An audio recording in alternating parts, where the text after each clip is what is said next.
Hey, welcome back to the channel. Today we're going round 2 on building the skid plate. Stay tuned. Okay, so last time, and while that light is really bright, we decided to go a little bit deeper in here. Slide the light over and show you. Basically, we're gonna put 2 nut certs here, and then another one back on the transmission mount. And then I've already got one. See the rust on the front of this thing. One over here, that's gonna be the front of the skid plate. So with that, we're gonna basically cover the entire bottom of this. Okay, we got it all marked up. Being way simpler this time, one major bend. Might do a little kick up at the back, but that's it. Okay, so now we got the form done. Nice and filled out where you taper it in. This is gonna be where the transmission's gonna be. Now we're just gonna do the little bend so that it comes underneath the oil pan, and then we're going to do a couple more bends just for strength on this. Every time you do a deflection, adds a little bit more strength. So set this up, and then we'll go to the bending. Okay, let's bend this sucker. Nice. Little angle. There we go. Okay, test fitting. Looks good. Got a little bit of camber here. That's okay, I wanted a little bit of extra strength, but looks good. So we got the skid plate all made up, nicely formed, a little kick up in the back here.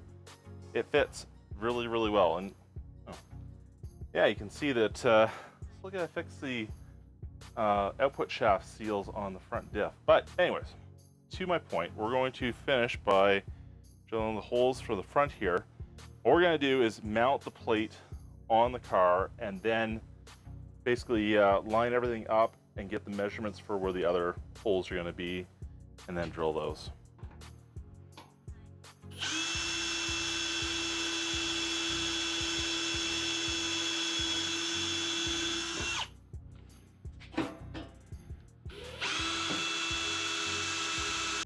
Make it easier, we're just going to use a Christmas tree bit to actually make the holes bigger so the bolts can go through. Okay, so we got the plate on, and now what we're gonna do is put some markers for where it attaches to the subframe and the trans mount. So you can see the marks here, or at least the outlines. So all we're gonna do is put a mark right in the middle of them, and then use a punch to set the hole.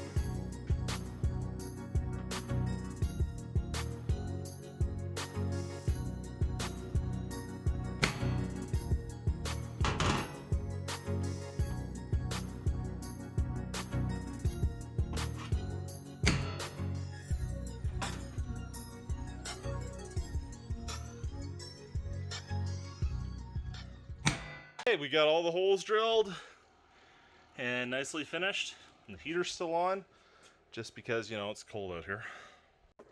And there it is, all installed. Got some nice hardware going on there. Everything lined up real nice. I gotta change out these bolts, but I'm really happy with this. So I got some aluminum there. Whoop, got some aluminum there. Aluminum here. I would like to pose a question. Down in the comments below, let me know what color you think I should paint the skid plate. Now, like I said, we've got some raw aluminum here on the rally light bar. Should we keep it raw aluminum? Should we do some rhino lining on it? It's gonna get scratched up, I know that. Or should we throw in a little bit of gold? Anyways, I hope you like this one.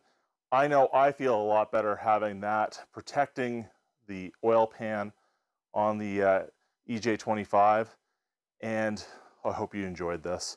Next time, we're gonna do some more crazy stuff underneath this.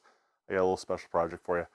Until then, remember, like, subscribe, and definitely comment on what color you think that skid plate should be. Thanks, and have a great week.